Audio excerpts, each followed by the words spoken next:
But do you remember it while you were young, or any sort of memory of any trial that would stick out? Or No, not in Kaslo. I went to a trial in Nelson, a murder trial, and developed a great appreciation for the legal system at that time, specifically the judge. I think his name was Manson, Hanging Judge Manson. The hanging penalty was still in effect in those days. And this young kid, I guess he was 18 maybe, chopped his girlfriend up in a fit of rage. And this young fellow's lawyer was not too long out of law school, I think. He did, in my opinion, I thought he did a pretty good job, but I didn't have much hope for this kid that had committed the crime until the judge summed up at the end of the trial. He spoke to the jury and he picked out the highlights of the trial and instructed them what they could find and how they could use the evidence. And he said if this was a premeditated attack, then first degree, or at least second, would be appropriate. But if it was a crime of passion, that was a whole different thing. It was not premeditated. And I think that was the turning point. Mm-hmm. The jury found the boy guilty of manslaughter, which I imagine was 7 years or something like that. But I felt at the time that justice had been served. Mm-hmm. And the judge was rather critical of the family of the girl for inadequate supervision or something. I can't remember the criticism that the judge leveled against the family. Mm. But I often wonder what happened to that boy after he served his sentence.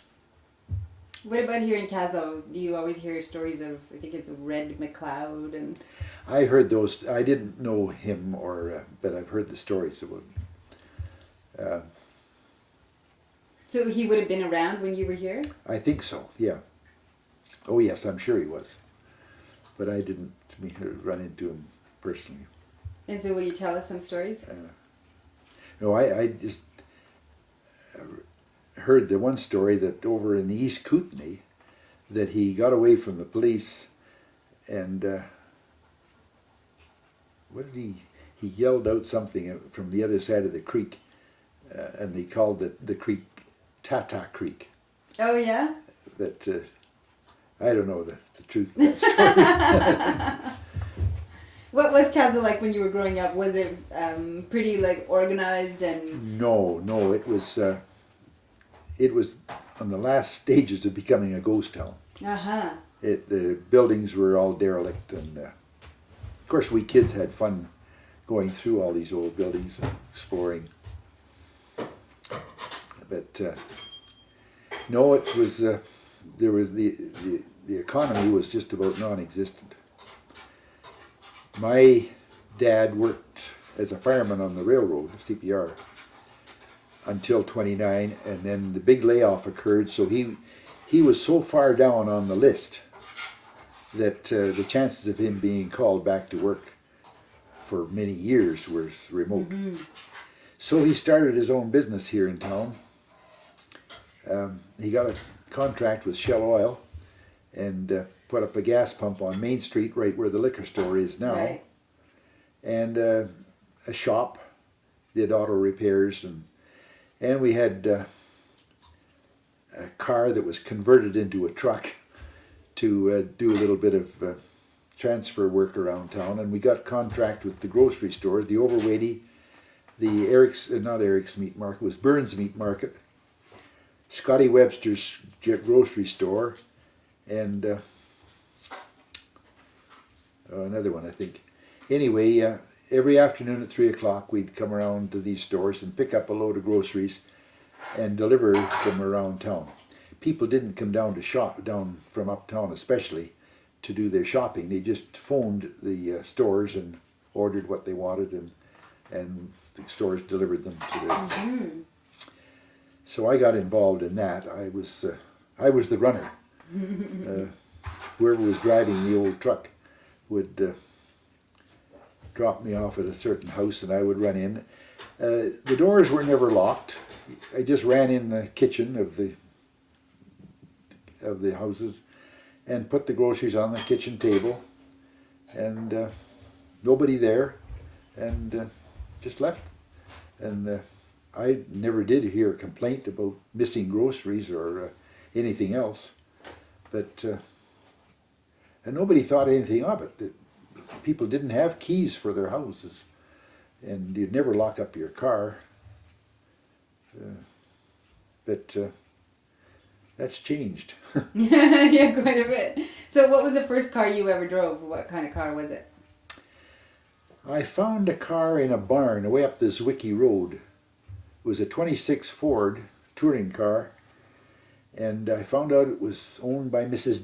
Jenkins. So I went to her and said I'd be interested in buying that car up there. Do you have any idea what price would be? Well, she said she thought $25 would be fair. So I said, well, all I've got is $7. So I guess that's out of the question. Well, she said, $7 will do. So I was the proud owner of a car at $7. And what kind of car was it? It was a Ford Model T, 1926.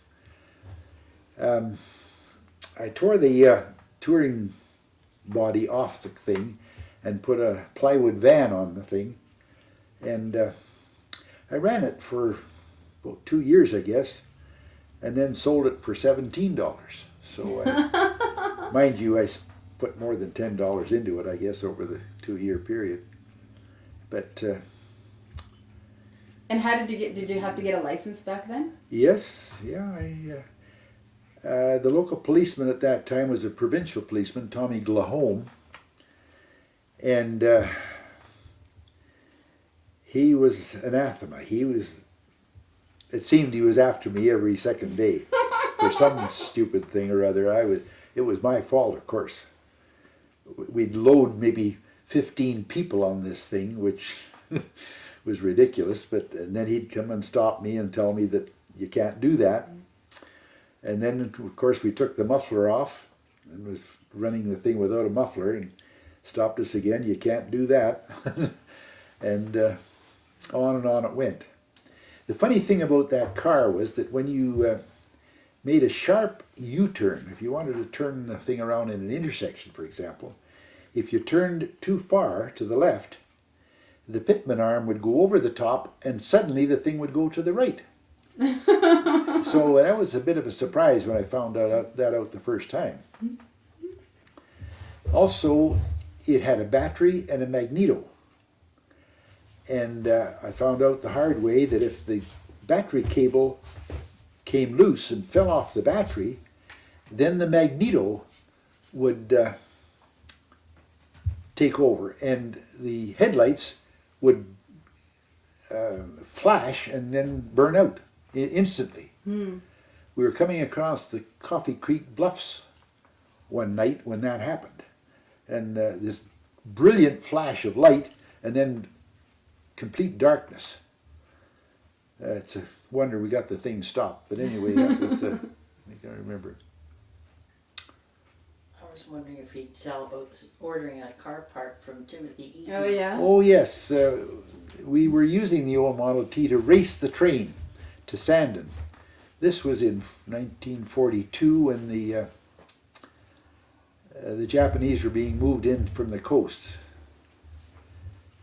They were Japanese Canadian citizens.